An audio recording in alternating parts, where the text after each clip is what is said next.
Bismillahirrahmanirrahim, and we are on IELTS writing exam task number 1, and it is the summary writing. This is lecture number 2 of the summary writing.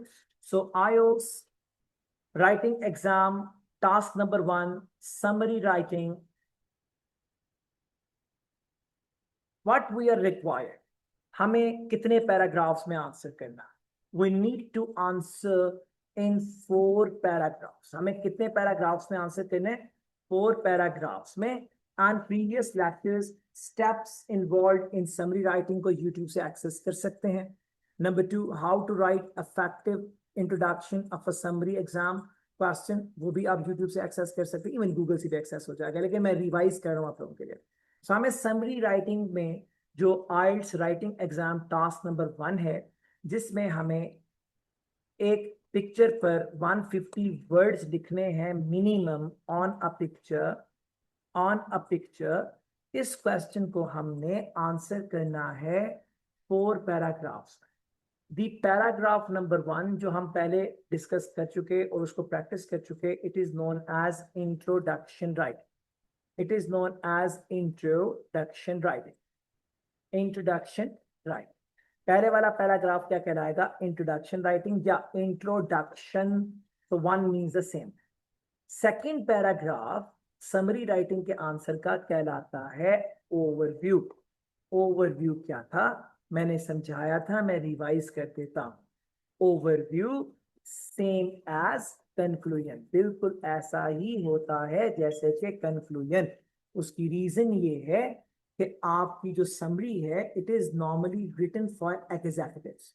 Executives के पास इतना वक्त नहीं होता है कि explanation के बाद कंक्लूजन को पढ़ें. तो इंट्रोडक्शन के साथ ही ओवरव्यू यानी कि कंक्लूजन दे दिया जाता है, ताकि अगर किसी के पास एक्सप्लेनेशन का टाइम है तो पढ़ ले, नहीं पढ़ना चाहता तो कम से कम हुआ क्या इंट्रोडक्शन में पढ़ लेगा, और लुबे लबाब क्या है, एंड क्या है, क्रक्स क्या है, कंक्लूजन क्या है, वो दूसरे पैराग्राफ में पढ़ लेगा और टाइम सेव कर लेगा. तो second paragraph will be known as overview, same as conclusion. Overview क्या है? Same as conclusion. हम इसमें क्या लिखते हैं? Write. हम इसमें क्या लिखते हैं? Write on the number 1. हम क्या लिखते हैं इसमें? सिर्फ नंबर 1 वेरिएबल्स. आपकी पिक्चर में दिए हुए वेरिएबल से मुराद क्या होती है? एलिमेंट्स, यानी कि जिस चीजों के बारे में ये पिक्चर है उनको ही सिर्फ लिखेंगे. अभी मैं इसकी एग्जाम्पलिफिकेशंस बताता हूँ. फॉर एग्जाम्पल, अगर आप इस पिक्चर को देखें जो आपके सामने है, तो इस पिक्चर में इफ वी सी, तो यहाँ पे 3 कंट्रीज दिए हुए हैं. कंट्रीज कौन कौन से हैं? Australia, Canada and European community. So ये 3 वेरिएबल्स कहलाएंगे इस स्पेसिफिक क्वेश्चन के. तो हम ओवरव्यू के अंदर सिर्फ लिखते हैं वेरिएबल्स कौन कौन से हैं, प्लस और क्या लिखेंगे? नंबर 2, इन वेरिएबल्स का जो ट्रेंड है, वेरिएबल्स ट्रेंड, वेरिएबल्स के जो ट्रेंड्स हैं हम उनके बारे में लिखेंगे. वेरिएबल के ट्रेंड्स के बारे में लिखेंगे, या वेरिएबल में होने वाली चेंजेस के बारे में लिखेंगे. वेरिएबल्स के अंदर होने वाली फ्लक्चुएशंस के बारे में लिखेंगे. डिटेल्स नहीं, नो डिटेल्स. हम कोई डिटेल नहीं लिखेंगे. मैं मिसाल दे रहा हूं इसकी, अब दोबारा समझिएगा. हमने पहले लिखा कि इस तस्वीर के अंदर, मैं ओवरव्यू की बात कर रहा हूं, इंट्रोडक्शन की बात नहीं कर रहा हूं. ओवरव्यू में हम लिखेंगे कि हमें एग्जामिनर ने 3 डिफरेंट कंट्रीज दिए हैं इस पिक्चर में, जो कि कौन से हैं? Australia, Canada and European community, and we paste the full stop.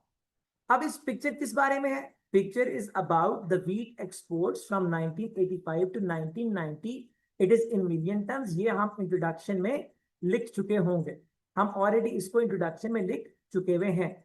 अब जब हम इसको इंट्रोडक्शन में लिख चुके हुए हैं, तो हमने ओवरव्यू में क्या लिखा?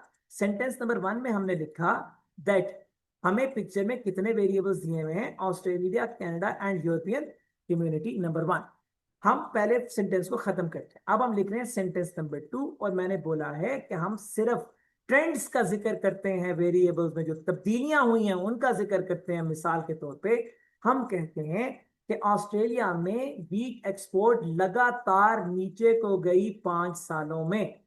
तो हमने ट्रेंड लिखा कि लगातार नीचे को गया, एक्सेप्ट सवाए के 1986 के एक साल के हमने हर साल कितनी एक्सपोर्ट्स थी इसका कोई जिक्र नहीं किया। हमने 5 सालों में एक ओवरऑल ट्रेंड क्या था वीट एक्सपोर्ट का ऑस्ट्रेलिया का, उसको एक सेंटेंस में लिख दिया। अब हर साल कितनी थी ये इसके बाद हम जाएंगे जब एक्सप्लेनेशन के पैराग्राफ्स में, तो वहां जाके लिखते रहे। क्लियर? अब हम सेंटेंस नंबर 3 बनाएं।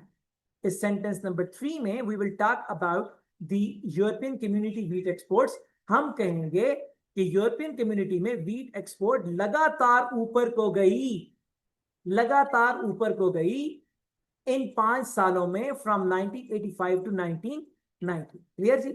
हमने सिर्फ यूरोपियन कम्युनिटी के वीट एक्सपोर्ट के ट्रेंड को लिखा है। Clear note? तीसरा वेरिएबल है कनाडा। हम लिखेंगे वीट एक्सपोर्ट कनाडा में बहुत से अप्स एंड डाउन्स आए इन 5 सालों में, and full stop. That is what whole, that is all about the overview. खत्म। क्लियर से? हमने 4 सेंटेंसेस में इसको लिख दिया। पहले सेंटेंस में हमने क्या लिखा, अभी मैं लिखूंगा, अभी मैं इसको बेहतर करूंगा, अभी मैं कंटेंट बनाऊंगा, फिर कंटेंट इंप्रूव करूंगा, डोंट वरी। लेकिन मैं बेसिक्स बना रहा हूं। What basic I am telling you, I am telling you that आप सबसे पहले क्या लिखेंगे, पिक्चर में कितने वेरिएबल्स दिए हुए हैं, नंबर 1, नंबर 2 एंड नंबर 3। हम कहेंगे कि वीट एक्सपोर्ट जो ऑस्ट्रेलिया में थी वो लगातार नीचे को आई, यूरोपियन कम्युनिटी में वीट एक्सपोर्ट लगातार ऊपर को गई, कनाडा में बहुत से अप्स एंड डाउन्स आए। क्लियर? अब जो हमने 4 सेंटेंसेस लिखे हैं, इन 4 सेंटेंसेस को मैं लिख के डिमॉन्स्ट्रेट करूंगा, लेकिन मैं पहले ओवरव्यू को रिवाइज कर लूं ताकि न्यू जॉइनर्स इसको देख लें। No details. अब हम लिखते हैं नंबर 4, और हम क्या लिखेंगे, overview same as conclusion, write on the variables, trends, changes and fluctuations. Number 3, no detail. Number 4, first sentence को लिखें, फर्स्ट सेंटेंस को हमेशा लिखें, फर्स्ट सेंटेंस को हमेशा लिखें प्रेजेंट टेंस। फर्स्ट सेंटेंस को हमेशा प्रेजेंट टेंस में लिखिए। For example, overall 3 variables are given in the picture which are Australia, Canada and European community, full stop. इसके बाद जो अगले सेंटेंसिंग है, रिमेनिंग सेंटेंसेस, अगर तो डेटा पुराना है, फॉर एग्जाम्पल यहाँ पे डेटा 1990 का पुराना साल है ना, अगर डेटा पुराना है तो हम बाकी सेंटेंसेस किस में लिखेंगे, पास्ट टेंस में। अगर डेटा करंट ईयर का ही होता तो हम सारे बाकी सेंटेंसेस किस में लिखते, प्रेजेंट में ही। और अगर डेटा फ्यूचर से रिलेट करता तो हम बाकी सारे सेंटेंसेस किस में लिखते, फ्यूचर में। But first sentence always right in the present. मेरी बात समझ में आ रही?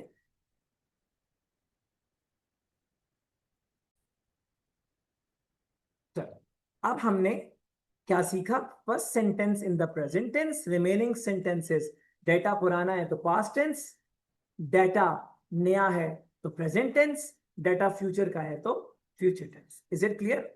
हमेशा हमने ये बात अपनी पहली क्लास में डिसाइड की थी, हमेशा ओवरव्यू वाला पैराग्राफ कहां से शुरू करेंगे, एक वर्ड ओवरऑल कामा। क्लियर है नोट? ताकि आपका एग्जामिनर ये समझ ले कि यहां से आपका ओवरव्यू स्टार्ट हो गया है। Is it clear? अब मैंने जो आपको सेंटेंस बताए हैं उन सेंटेंसेस को मैं लिख रहा हूं, और फिर मैं कंटेंट को इंप्रूव भी करूंगा जैसे मैंने वोकैबुलरी को क्लास में करवा के आपको समझाया है। क्लियर जी? अब अगर हम अपने इन सेंटेंसेस को जो मैंने बनाए हैं इसको हम रफली लिखते हैं, फिर कंटेंट इंप्रूव करूंगा और बताऊंगा कंटेंट इंप्रूव करना कैसे है। अभी हमने ये डिस्कस किया, अभी हमने क्या डिस्कस किया, ओवरऑल, ओवरऑल कामा 3 मुल्क पिक्चर में दिखाए गए हैं। ओवरऑल 3 कंट्रीज, 3 कंट्रीज आर दिखाई गई हैं, demonstrated. Overall 3 countries are demonstrated, दिखाई गई हैं इन द पिक्चर, पिक्चर के अंदर, जिसमें शामिल है इंक्लूडिंग, पहला मुल्क क्या था, ऑस्ट्रेलिया, दूसरा क्या था, कनाडा, तीसरा क्या था, and European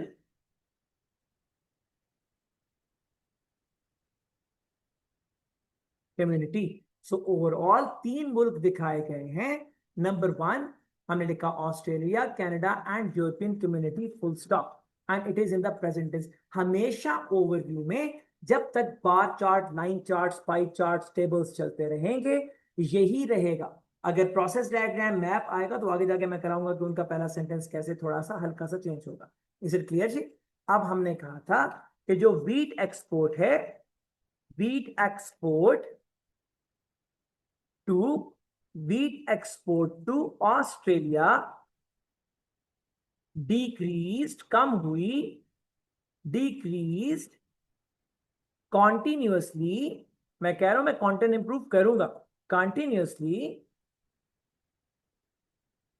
continuously in whole 5 years from 1985 to 1990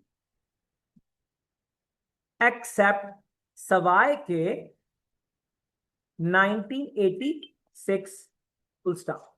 clear जी? तो हमने अपना जो बुक है उस बुक के पहले क्वेश्चन का जो पहला वेरिएबल था ये ऑस्ट्रेलिया, इसको मुकम्मल कर लिया। ये सेंटेंस नंबर 2 था और वेरिएबल्स पे बना हुआ सेंटेंस नंबर 1 था। क्लियर जी? अब हम आ रहे हैं यूरोपियन कम्युनिटी की तरफ। क्लियर जी? आज लगातार ऊपर की तरफ हम कह रहे हैं the wheat export to European community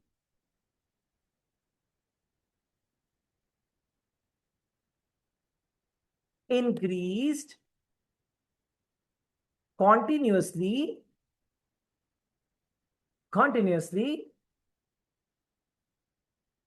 in whole 5 years from 1985।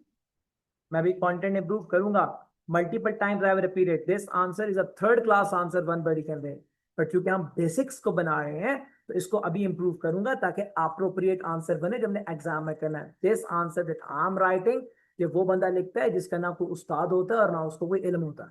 Clear जी? अभी मैं इसको इंप्रूव करूंगा, अब समझाने के लिए लिख रहा हूँ कि 4 सेंटेंसेस कैसे पूरे करने हैं। अभी इसको देखते हैं कैसे इंप्रूव करना है। इन होल 5 years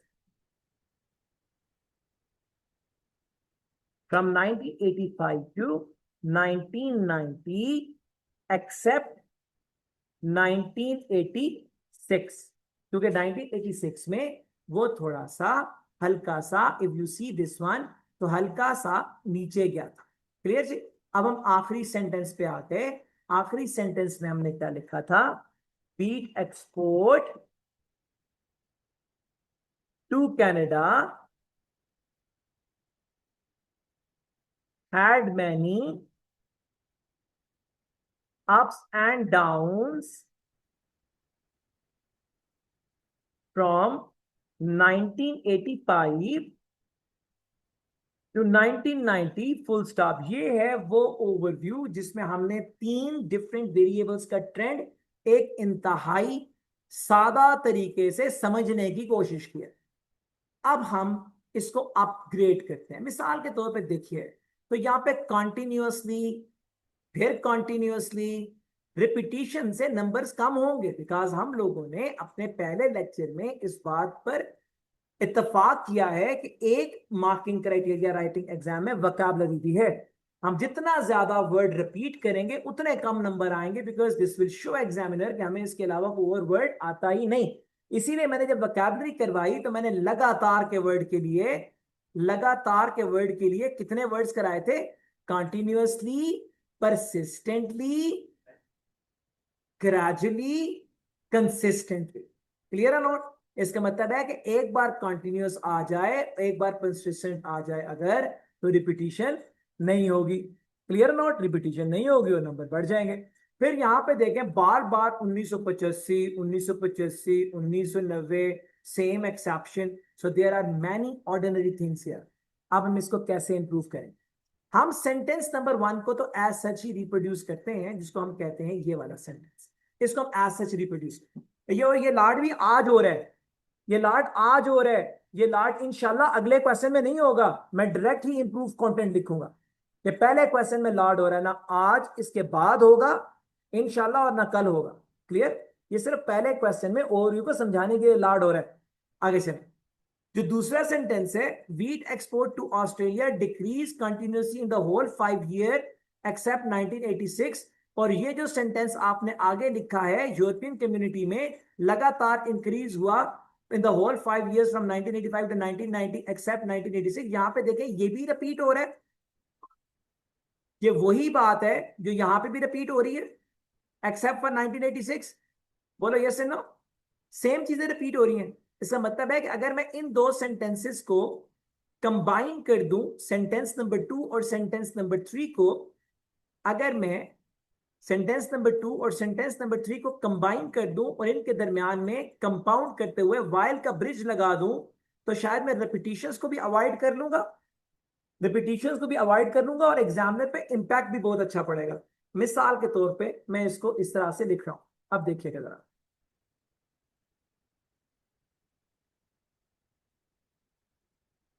देखिए दोबारा ओवरव्यू लिख रहा हूं। Overall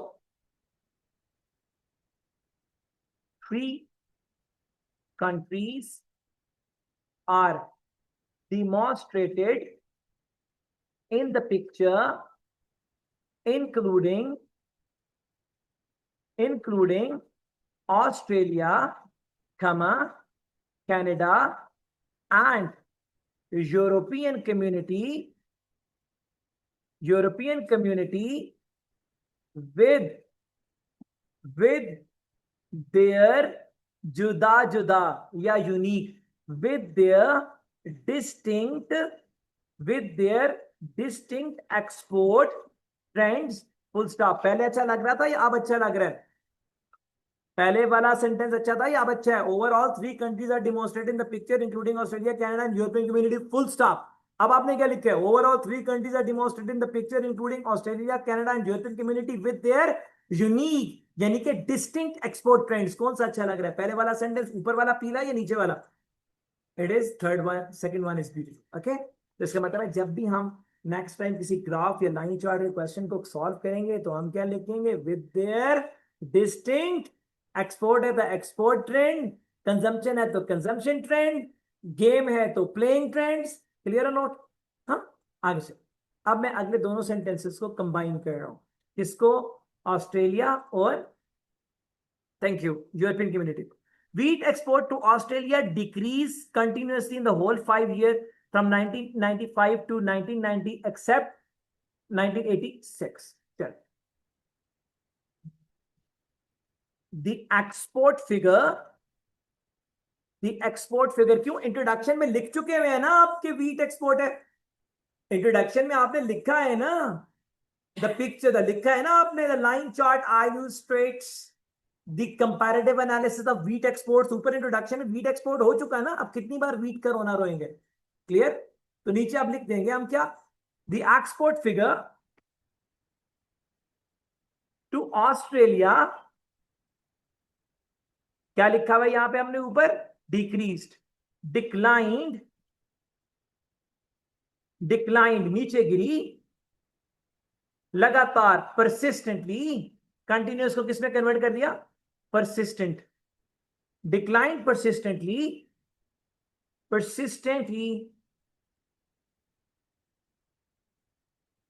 declined persistently in the whole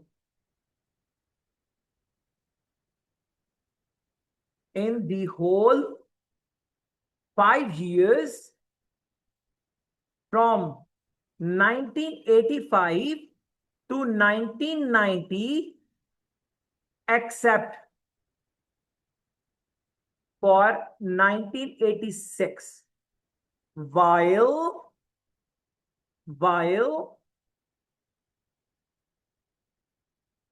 ले चला। आपने ऊपर वाला सेंटेंस लिखा था the wheat export to Australia decreased continuously in the whole 5 years except 1986। अब आपने क्या कर दिया? the wheat export figure, आपने wheat हटा दिया, the export figure to Australia declined persistently in the whole 5 years from 1985 to 1990 except for 1986 while the total, pickle की जगह क्या यूज कर दिया? Total, total two European community, total two European community ऊपर जाना, इंक्रीज, इंक्लाइंड, पहले persistent था, consistently, consistently over the same period of time, full stop. There is no repetition from 1985 to 1990 in the same exception. Where I'm saying it is inclined consistently over the same period of time. So you are up till here. यहां तक का area आपने खत्म कर दिया. अब आपने Canada में लिखना है up and downs. However, comma, अब wheat export पहली बार यूज कर रहा हूं. The wheat export to Canada had many ups and downs from 1985 to 1990, full stop, and this overview is now over. It is a much refined overview that could be written by a good student who is preparing for the IELTS academic exam. Clear? अब overall क्या हो गया? Overall, 3 countries are demonstrated in the picture, including Australia, Canada, and European community, with their distinct export trends. The export figure to Australia declined persistently the whole 5 years from 1985 to 1990, except 1986, while the total to European community inclined consistently over the same period of time. However, the wheat export to Canada had many ups and downs from 1985 to 1990. Full stop. और what I'm doing, ये सारी vocabulary मैंने खुद करवाई है class में लिखवा के. Continuous, consistent, persistent, ये सारा कुछ मैंने खुद क्लास में लिखवाया. मेरी बात समझ आ रही है? अब हम जा रहे हैं एक और ओवरव्यू की तरफ, ताकि हमारा जो माइंड सेट है वो और स्ट्रांग हो. हम क्वेश्चन नंबर 2 आपका है, मैं क्वेश्चन नंबर 3 पे जा रहा हूं, और उस क्वेश्चन को, ये आपका क्वेश्चन है, अब मैं क्वेश्चन नंबर 3 पे जा रहा हूं, और क्वेश्चन नंबर 3 क्या कह रहा है मैं इसको देखता हूं. क्वेश्चन नंबर 3 में देखिए, ये रीड द पिक्चर. इंट्रोडक्शन हम कर चुके भाई. अब हम क्या लिखेंगे? हम लिखेंगे देयर आर 4. अभी किस बारे में? Transportation modes. क्लियर? पिक्चर किस बारे में? ट्रांसपोर्टेशन मोड्स के बारे में.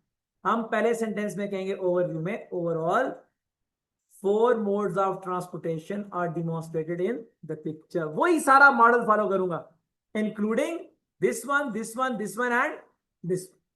क्लियर जी? यहां पे लिखा हुआ है percentage use by travellers. The percentage use for car inclined persistently in the whole 40 years, while the usage for bike and foot declined persistently over the similar period of time. Full stop. Clear? Clear or not? और फिर आखिरी sentence आ गया, however the percentage use of bus first went up and then went down. Clear जी? सारा वही follow करूंगा जो मैंने वहां फॉलो किया, ताकि आपको इसको याद रखने में और इसको करने में कोई परेशानी लाहक ना हो. मिसाल के तौर पे देखिएगा व्हाट आई वाज सेइंग. अब मैं उस क्वेश्चन को साथ खोल लूंगा, ताकि आप लोग जो हैं उसको भी लगातार देख रहे हों, और उसको देखते हुए जब आप इसको कर रहे होंगे तो फिर things will get far better. और ये नजर आना चाहिए आपको. तो ये आपको नजर भी आ रहा है आप स्क्रीन पे. जब भी आपको स्क्रीन पे नजर आ रहा होगा तो मेरे ख्याल में things will get far better to understand. Is it clear? ठीक है जी. अब आपको ये नजर भी आ रहा है साथ, तो इसको आप देख रहे हैं, साथ नजर भी आ रहा है, तो फिर आप चीजें थोड़ा सा ज्यादा बेहतर होंगी. हमारा क्वेश्चन जो है वो 1960 से 2000 तक percentage use of the mode of transportation कौन कौन से? बस, कार, बाइक एंड फुट. अब हम इसको ओवरव्यू बनाने जा रहे हैं.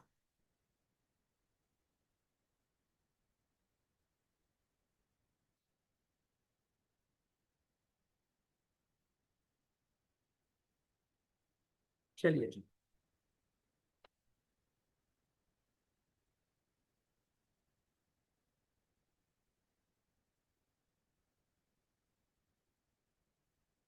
बिस्मिल्लाह. हम लिख रहे हैं ओवरऑल. अब मैं कोई लोअर क्वालिटी प्रोडक्शन नहीं कर रहा. अब मैं अपने ऊपर रिफाइंड ओवरव्यू के मुताबिक अगला पैराग्राफ लिख रहा हूं, अगले क्वेश्चन का ओवरव्यू लिख रहा हूं। Overall, comma, 4 modes of transportation are demonstrated। बेटा कब तक मौज करेगा, जब तक रिकॉर्डिंग हो रही है ना। Overall 4 modes of transportation are demonstrated in the picture। समझी तो क्या उसका picture, including bus, bus, comma, car, comma, bike and my foot ना लिख देना, the foot, clear, my foot गाली हो जाएगी, क्लियर।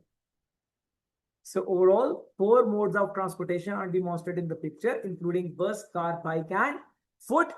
नहीं लिखा ना पूरा, with their, क्या लिखा है यहाँ ऊपर देखें, with their distinct export trends। हाँ करेंगे with their distinct, thank you, with their distinct usage trends, full stop, है ना, distinct usage trend, full stop। Is it done? Clear जी। अब आप आ जाएं, पहले कार के सेंटेंस को कंपाउंड कर दें बाइक और फुट के सेंटेंस के साथ। The percentage travel by car, inclined ऊपर गया, inclined persistently in the whole 40 years, in the whole 40 years, while the usage of bike and foot declined consistently over the same period of time, full stop। मेरी बात समझ में आ रही है बच्चों? Is it clear note? Clear है ना ये? आगे चलिए, आगे चलिए। एक वेरिएबल रह गया बस, had many ups and downs। However, the selection of bus for offices, comma, first went up,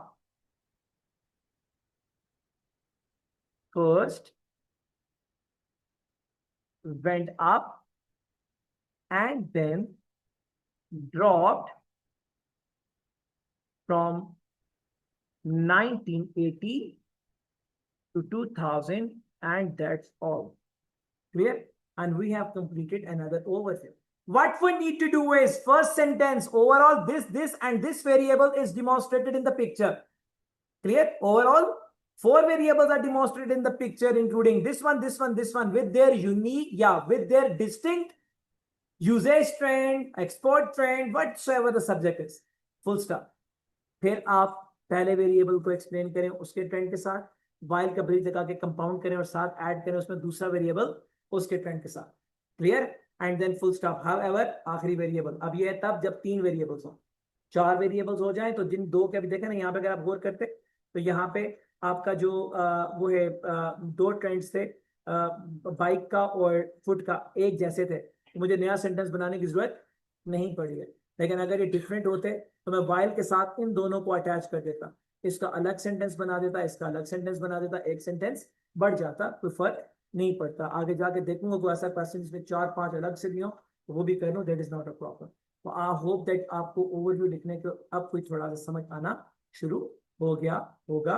एक और ओवरव्यू करते हैं तो फिर और समझ में आ जाएगा। ये आपका क्वेश्चन है जनाब, question is in front of you. देखें जरा इसका अगर ओवरव्यू लिखना हो हम क्या लिखें, हम लिखेंगे जनाब ओवरऑल पहले सेंटेंस में 3 कंट्रीज। अब सवाल क्या है, सवाल कहता है कि table gives information about the average annual spending of university students in 3 different countries. Introduction में समझा चुका है इसका। अब हम इसको ओवरव्यू लिखेंगे, overall 3 countries A, B, and C are demonstrated in the picture with their 5 heads of expenditures, including this one, this one, this one, and this one. मेरी बात समझ में आ रही है? अब यहाँ पे थोड़ी सी तब्दीली क्या थी, यहाँ पे एक तरफ 3 वेरिएबल है, ऊपर से उनके 5 हेड्स ऑफ एक्सपेंडिचर्स भी हैं। तो मैंने क्या किया, पहले मैं क्या कह रहा था, overall 3 countries are demonstrated including A, B and C। अब थोड़ा सा चेंज कर रहा हूं, अब क्या कह रहा हूं, overall 3 countries A, B, C are demonstrated in the picture with their 5 head of accounts. कौन कौन से, accommodation, food, books, layer and the others, है ना। अब मैं अगर इसके अंदर लिखता हूं 45%, 30, एक्सप्लेनेशन हो जाएगी। मेरी बात समझ में आ रही है? तो हम पहला सेंटेंस मुकम्मल कर चुके, हम फिर लिखेंगे country A is most expensive, where students required US dollars 5,000 for their survival in a year, while country C is the cheapest with 1,500 US dollars. Clear? Full stop. However, students require US dollars 4,500 for their overall expense in a year in country. तो हमने details में नहीं गए, हम उनके lump sum figures को उठा लें। How we will work? Let's see. Let's try another one. याद रखिएगा, persistent learning will be at the maximum जब आप एक ही तरह के सवाल लगातार कर रहे होंगे। अगर आप एक तरह के सवाल को लगातार नहीं करेंगे और फिर उस एक तरह के सवाल के अंदर वेरिएबल भी लगातार एक तरह के नहीं करेंगे, तो you people may suffer in exam. How will you suffer? आप इस तरह सफर करते हैं बेटा कि आप ना प्रैक्टिस नहीं बनती उस पर। तो प्रैक्टिस करने का तरीका क्या है? प्रैक्टिस करने का बेहतरीन तरीका यह है कि आप जो है वो एक ही तरह का सवाल एक वक्त में करें, ताकि आप जो है उस स्पेसिफिक पर्सन के ऊपर एक ग्रिप बना रहे। ठीक है, सुना मैं लिख रहा हूं इस पिक्चर का, इस स्पेसिफिक पिक्चर का ओवरव्यू।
चलिए जनाब, अब हम लिखने जा रहे हैं ओवरव्यू इस specific question.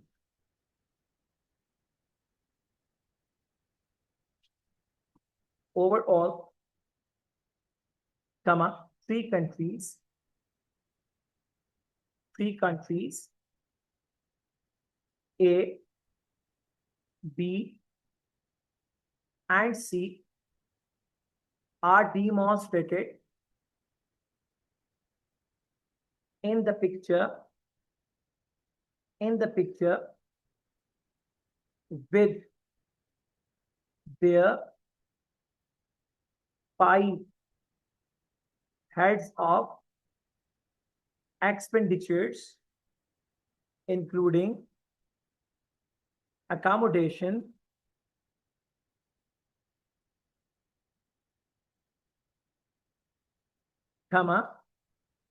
food,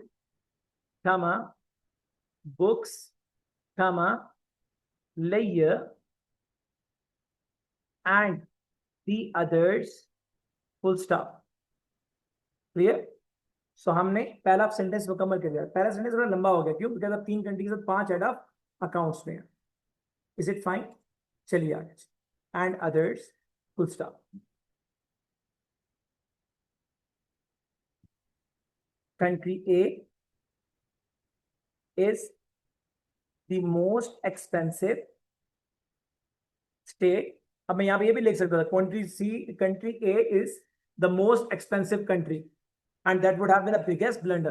country A is the most expensive country. भाई जब स्टेट का वर्ड है मेरे पास, country A is the most expensive state where students require US dollars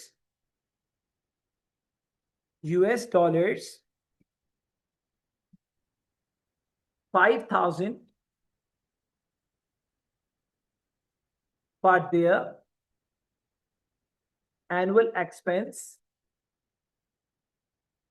while country C is the cheapest. अब state को दोबारा repeat करने की जरूरत नहीं, is the cheapest with US dollars 1,500 only, full stop। ठीक है जी, students need US dollars 4,500 in country for their annual रुपए हो गया शायद, for their yearly expenses, full stop, and that's all. Clear? So we have not mentioned even a single word of the explanation, not even a single word. What is the reason? Because if everything will be done in the overview, what I will write in the explanation? Clear? अब हर specific head of account को कैसे लिखना है, उसकी sentencing कैसे होनी है, तीनों के तीनों क्वेश्चंस की ये सेंटेंसिंग कल मैं खुद करके दूंगा इंशाल्लाह, ताकि हम लोग इंट्रोडक्शन सीखे एक दिन, ओवरव्यू सीखे एक दिन, हम एक्सप्लेनेशन सीखेंगे। और अब हम कल जब सीखेंगे तो फिर सर बताएंगे कि आपने हर स्टेट के 5 सालों को या 3 सालों को या 5 हेड ऑफ अकाउंट्स को कैसे सेंटेंसिंग में कन्वर्ट करना है एक्सप्लेनेशन के दौरान। लेकिन हमें इतना पता है कि हमने समरी कितने पैराग्राफ्स का आंसर करनी है, 4 में। पहला इंट्रोडक्शन, दूसरा ओवरव्यू, तीसरा और चौथा दोनों क्या होंगे, एक्सप्लेनेशंस। क्लियर? तो कल मैं इसको फिर रिवाइज करूंगा ताकि हमारे 4 सेंटेंसेस पूरे हो जाएं। यहाँ तक कोई सवाल है तो मुझसे पूछिए।